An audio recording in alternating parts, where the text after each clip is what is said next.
Kamera standby, record. Teman-teman, nama saya Rijal. Jadi hampir setiap pekan saya sama Ustadz Miftah janjian ketemu di kafe. Ngopi sambil ngobrol-ngobrol tentang banyak hal. Salah satunya tentang Tosan Aji. Biasanya Ustadz Miftah juga bawa koleksi pusakanya. Jadi saya pikir kayaknya asik ya. Kalau rutinitas ini saya dokumentasikan supaya teman-teman juga bisa ikut menikmati karya budaya dari leluhur kita di masa lampau. Bismillahirrahmanirrahim. Assalamualaikum warahmatullahi wabarakatuh. Saya Miftah. Kenapa saya tertarik dengan Tosan Aji yang pertama itu? Jadi ceritanya saya dulu salah satu orang yang tidak suka dengan keris ya. Karena versi saya itu dulu keris itu identik dengan klinik gitu ya. Seiring berjalan waktu saya belajar, mempelajari dan sering sharing. Nah, salah satu teman yang membawa saya ke ranah budaya tentang Tosan Aji dan sejarah ini, inisialnya namanya Mas Rizkon. Bukan inisial ya jadinya. Bukan inisial. Inisial. Jadi Mas Rizkon ya. Rizkon dia banyak sharing tentang Kolektor muda ya. ya, salah satu kolektor muda di Jogja. Akhirnya terbukalah pikiran dari situ. Saya mulai belajar tentang Tosan Aji. Dulu awal ngoleksi masih yang keris Kamardikan ya. Kamardikan itu keris baru. Dan keris baru juga tidak kalah kerennya dengan keris-keris yang sepuh. Tapi lebih keren lagi memang kalau yang sepuh, masih utuh dan bagus. Nanti kita coba buka ya beberapa koleksi yang ada di rumah ya. Mulai mungkin dari ini ya, ini salah satu keris kesayangan saya yang ada di rumah. Sandangannya, sandangan itu bajunya, warangkanya dengan gaya-gayaman Surakarta. Cuman ini di mix ya. Tetap saya suka karena ini emang nggak nyambung ya. Ini pakai gagangnya ini, hulunya atau dedernya ini Cirebonan itu. Dan wilahnya kita lihat ini isinya apa. Bismillah. Wah, luar biasa. Ya, ini salah satu sayangan saya. Ini juga dari Mas Rizkon juga ya dapatnya ya. Saya jemput di Jogja. Ya, jadi ini namanya keris jangkung ya, jangkung. Disebutnya dapur jangkung. Dapur itu bentuk ya, era pembuatannya yaitu era Cirebon. Oh, tua banget ya. Ya sudah sangat-sangat lama. Nah, ini sangat terawat kalau saya bilang masih kalau saya bilang ini sangat utuh dengan ricikan-ricikan kecilnya ini masih utuh ya. Pamornya pendaringan kebak ya. Pamor itu juga ada maknanya ternyata. Jadi ada filosofinya. Dapurnya, bentuknya juga ada maknanya. Contoh ya, keris jangkung itu artinya jinangkung atau melindungi. Nah, ini kalau saya buka keris ini ya, untuk saya pribadi gitu kan, jadi pengingat bahwasanya saya itu seorang laki-laki punya kewajiban melindungi keluarga, tanggung jawabnya. Selain bermakna juga bahwasanya kita selalu berharap ya minta perlindungan dari Sang Pencipta tentunya. Gitu. Jadi ada mana tanggung jawab yang terkandung dalam makna bentuk keris jangkung ini. Ya kalau dalam keseharian kita bertanggung jawab pada keluarga kita terhadap sandang, papan, pangan itu sudah tentu ya sebagai seorang laki-laki. Sebagai laki-laki itu harus berusaha memenuhi kebutuhan keluarga kita ya. Dan kan kata itu kayak lumbung padi yang penuh gitu ya. Jadi mensejahterakan keluarga. Juga makna lain salah satunya adalah gonjowulung. Nah, ini gonjowulung ini menyembunyikan pamor yang ada pada kemewahan yang ada pada keris ini. Jadi ketika disarungkan maka tidak akan terlihat pamornya.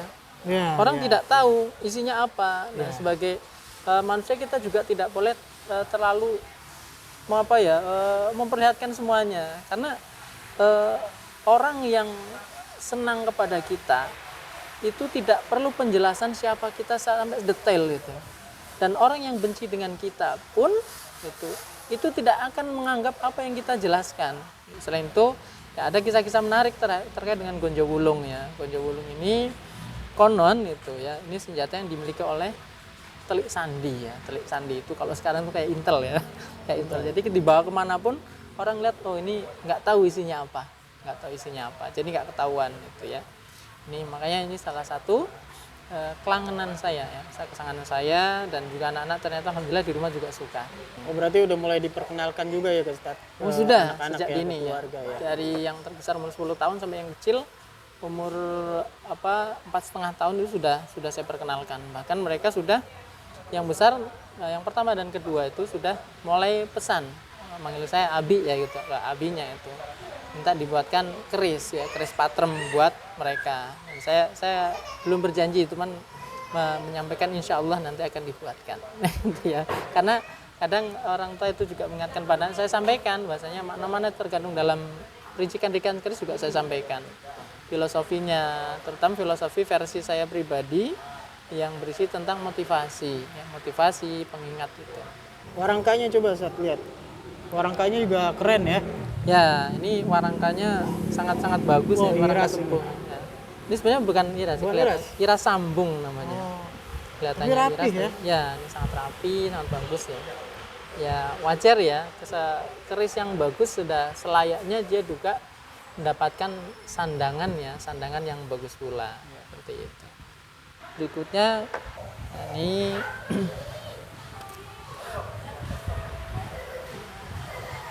Oh, jadi membuka keris juga ada ini ya, Ustaz. ya, membuka keris itu ya dari beberapa senior ya mengajarkan, nah, itu adab membuka keris ya, namanya ngelolos ya. Ngelolos itu warangkanya yang ditarik ya. Kalau yang ditarik kerisnya ke belakang itu namanya menghunus. Itu kayak seolah-olah kita ngajak ribut. Bersiap. Kalau ngelolos itu berarti kita ingin melihat isinya. Nah, ini kalau tadi lo 3, ini naik ke berikutnya adalah lo 5. Nah, lo 5 ini pusaka yang sangat menarik ya, sangat menarik buat saya. Nah, ini salah satu keris pertama saya dulu ya. Namanya dapur Pandawa. Yang Pandawa ya, dari looknya itu terhitung 5 ya.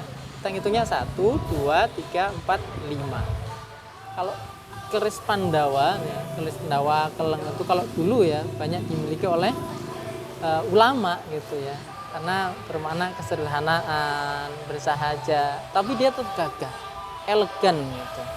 Kan tidak sedikit pusaka-pusaka dulu itu yang menjadi pusaka itu dia keleng hitam gitu. Ini ricikannya sangat detail. Orang mengira ini keris sepuhnya, tapi ini keris baru, keris garap baru dengan garap yang sangat-sangat bagus, sangat-sangat apik dan layak menjadi pusaka. Garapannya bagus banget ya. Ya, garapan sangat detail, ya, sokoannya sangat baik. Ya. Dan yang istimewa ini besinya ya, besinya beda ya. Dia keleng masir. Masir. Sangat bagus. Ini layak mendapatkan sandangan yang bagus juga, ya, dengan detail tayuman lawas yang istimewa garapnya, mendaknya perak bermata berlian, menambah pesona dan orang nyebutnya aura. Aura keris ini semakin menunjukkan kegagahannya. Ini sangat-sangat bagus. Nah, untuk teman-teman milenial nih kalau belum bisa mengoleksi yang sepuh, cocoklah untuk yang muda-muda seperti ini ya.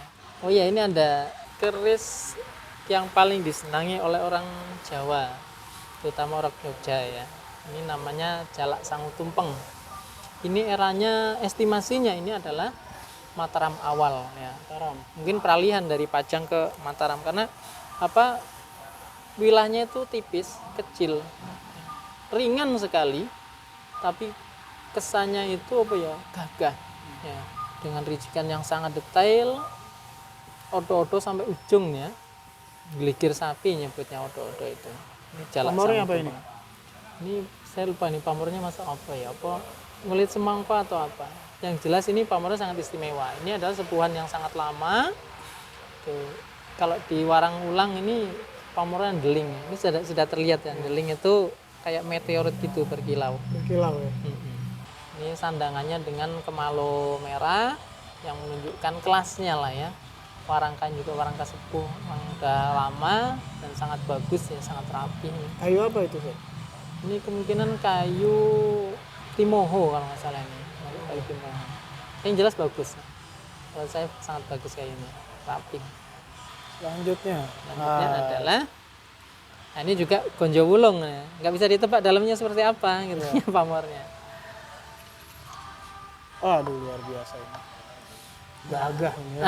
Iya, ini salah satu keris Kamardikan yang beberapa kolektor ya, orang-orang yang cinta Sunan Aji juga banyak tertipu. Tertipunya apa? Dikira sepuh ya, dikira sepuh. Tapi saya sampaikan ya jujur, ini keris baru. Ini kalau orang nyebutnya dapurnya namanya Singo Barong ya, dengan gandek ya. Ini gandeknya ini ada bentuk apa hewan ya, hewan Singa ya. singa jantan ya. Singa jantan bukan dari cirinya ya, cirinya itu digambarkan ada kemaluannya ya. Singa jantan. Nah, filosofinya juga sangat ini ya, bahasanya singa itu adalah salah satu pemimpin ya kalau di dunia hewan itu, raja hutan ya, yang menggambarkan kepemimpinan, kewibawaan seperti itu. Itu adalah singo. Kalau dulu banyak dimiliki oleh para punggawa sebenarnya, punggawa, perwira, tentara. Kalau sekarang itu banyak memakai keris dengan gandek singo. Ini Singo Barong. Besi tapi bisa diukir kayak kayu begini ya. Betul. Ini juga garapannya sangat-sangat detail kalau saya bilang ya. Ini juga keris baru. Ini sandangannya masih agak sederhana ya, tapi ini bagus. Ini keris baru. Aduh, pamornya luar biasa ya. Ya. Berkilau. Ini salah satu Full pamornya. dapur favorit ya buat saya. Ini namanya keris lurus berdapur Pasopati. Punyanya para Satria. Iya. Jadi dengan pamornya Largangsir. Ini garap baru tapi luar biasa, pamornya itu muncul. Nimbul. Iya, istimewa buat saya pamornya. Dengan selorok saton dan pamornya itu terlihat kontras ya. Kontras misalkan kelihatan ada garis-garisnya. Ini seloroknya, baja utamanya. Nah, saton itu di lapisan berikutnya dan paling atas itu adalah pamor. Nah, ini pamornya kelihatan seperti bulu jangkrik gitu, jangkrik jantan itu. Saya sebut Largangsir. Filosofinya juga luar biasa. Pasopati itu ya. Jadi paso artinya itu anjing, mewakili sifat hewani ya, sifat hewan, nafsu hewani itu kan. Dan pati artinya mati.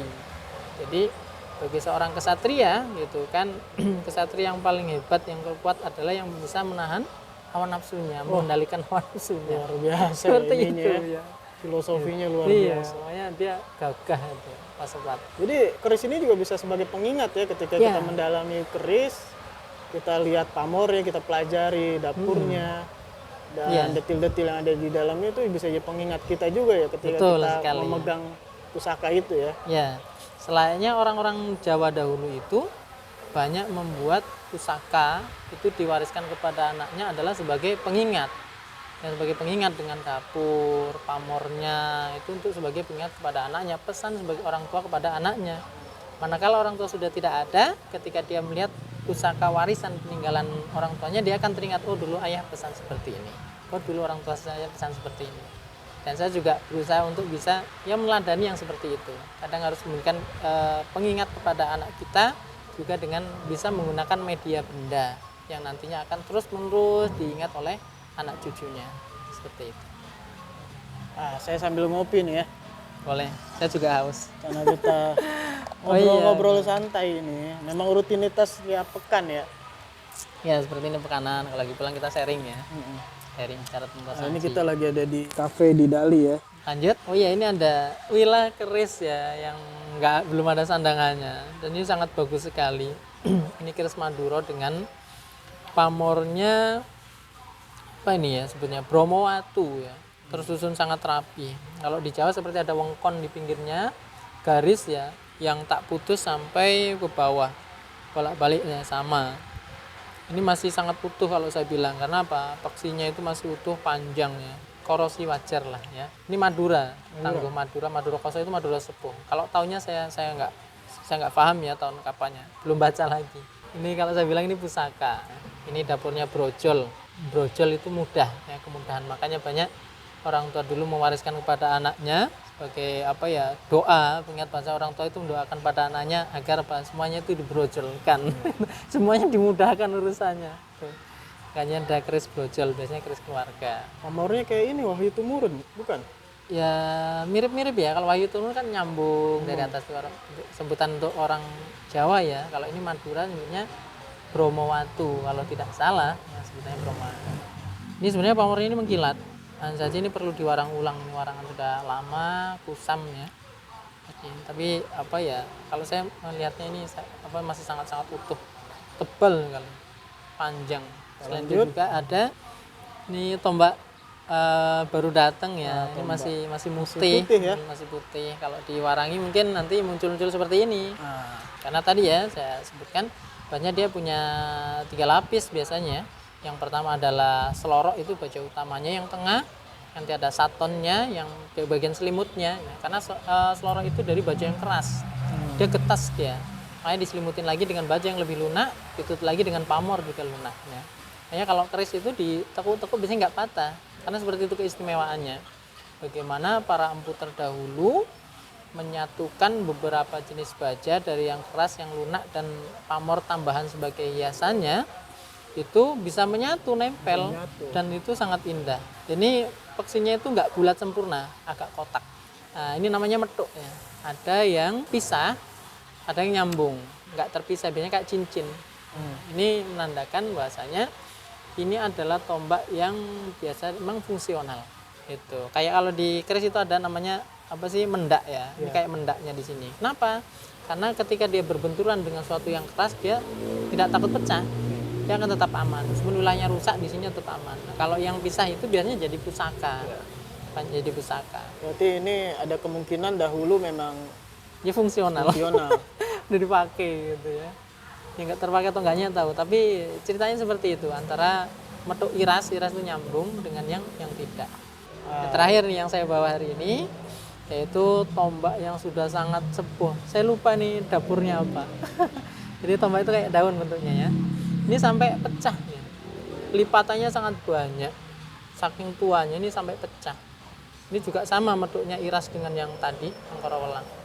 Ada pamornya, ini sudah sangat lama ya warangannya. Jadi agak kusam, tertutup dengan minyak-minyak. korosinya juga ya, udah korosi, udah ada karat. Namanya pamornya ngulit semongko. Oh, ini tajam ini. Tajam. Mungkin itu Kang Rijal hari ini. Ini nggak dibuka ya, biar aja lah. Oh, justru ini harus dibuat. Ini tersisa terakhir ternyata. Satu terakhir ya. Ini biasanya yang terakhir itu istimewa. Ya, ini sangat istimewa buat saya ya. Sampai dikasih nama sama anak ini, namanya Mbah Gundul. Mbah Gundul Karena dedernya, gagangnya ini bentuk apa ini ya, ganan, bentuk kayak orang ya. Kayak patung ini kepalanya gundul. Mbah Gundul ya. Nah, ini istimewa, ini buat saya istimewa. Ini dengan mendaknya perak ya, perak sepuh emas, tapi udah sangat tua, sangat lama, jadi udah mulai pada pecah. Sengaja nggak saya ganti dengan yang baru karena biar bawaannya saja. Kalau warangkanya ini warangka baru. Nah ini, Kita buka. Oh. ya, keris ini keris dapur yang sederhana. Orang nyebutnya ya, para senior itu nyebutnya ini namanya dapur Om Yang Jimbe. Estimasi eraknya apa, Set? Jadi kalau saya menyebutnya ini masuk Majapahit gitu ya. Oh, Majapahit ya? Sangat tua. Wah, Bahkan tua ada yang sekali. menyebut lebih tua lagi. Ini adalah Pajajaran. Wah, Pajajaran. Nah, ada beberapa senior ketika kita diskusi, ini adalah salah satu karya Empu Jokosuro. Karena memang ada ciri-ciri yang tidak dimiliki oleh keris betok yang lainnya. Yaitu apa? Dari mana ya? Dari bajanya. Ini sudah berumur sangat tua tapi masih utuh. dan masih utuh. Dan ini kadang tidak diminyaki pun ini terlihat seperti diminyaki. Kalau ini kemarin bisa Udah minyaki ya. terpatina dia. Ya? Bukan patina ini Kang. Bukan patina. Tapi memang ini asli seperti ini bajanya. Halus dia. Nah, gimana tempaan zaman dulu? Ya, empu zaman dulu itu bisa membuat pusaka yang seperti ini ya. Mawari, perhatiin. Nah, teman kita ini. Konten ini. Oke. Jadi seperti itu ya. Lihat aja. Ini sangat halus ya. Sangat halus tempaannya. Ini menandakan apa, tempaan yang sangat bersih. Ya. Baja yang sangat bersih dari pengotor-pengotor baja yang bisa menyebabkan karat gitu ya. Nah, ini adalah bukti sejarah Nusantara bahwasanya kita itu punya empu-empu yang sangat luar biasa membuat senjata-senjata. Nah, ini lipatannya sampai nggak terlihat ya, seperti apa kalau orang nyebutnya seperti dodol. Dodol itu, dodol kan kayak gitu ya, kelihatan padat sekali. Seperti itu. Ya. Mm-mm. Ulen ya. Mm-mm. Nah, ini keris yang saya bilang sangat-sangat langka, bisa dikatakan 1001 orang untuk menemukannya. Makanya ini masih betah di rumah ya, masih betah di rumah menemani pusaka-pusaka yang lain. Ini kalau nggak salah yang ada bekas ininya, Set, ya, apa? Pejetan itu ya? Ya, ini terlihat ada kayak pejetannya ya, ada 3 di sini. Dan ini memang pejetannya tidak simetris antara yang sebelah sini dengan sebelah sini. Jadi seolah-olah tuh dipijet gitu ya. Iya, seolah-olah kayak ada bentuk jari yang apa ya gitu, loncat-loncat gitu. Jadi 3 di sebelah sini, 3 di satu sisinya. Ada 3. Nah, seperti itu. Ya, seperti itu untuk hari ini. Insyaallah salam para fans Arung Ruang ya. Arung Wah, Ruang. kayaknya belum ada fans ya kita. Baru mulai lagi. Insyaallah tolong di subscribe ya, di like semuanya agar nanti kita bisa membahas ya lebih banyak lagi, tidak hanya Tosan Aji ya, mungkin hal-hal yang lain Kang Rijal nanti bisa dimasukkan ke konten Arung Ruang ini untuk lebih memberikan pencerahan. Kan namanya juga kontennya Arung Ruang, artinya kita bebas mengarungi ruang demi Iya, ruang tentu. ya. Harus Jadi seperti nggak itu. melulu nanti tentang keris, mungkin juga tentang apa ya, seni, budaya, dan Masih sebagainya banyak macam lagi. lainnya. Oke, sampai ketemu lagi teman-teman. Oke, Dah. Assalamualaikum warahmatullahi wabarakatuh. Assalamualaikum warahmatullahi wabarakatuh.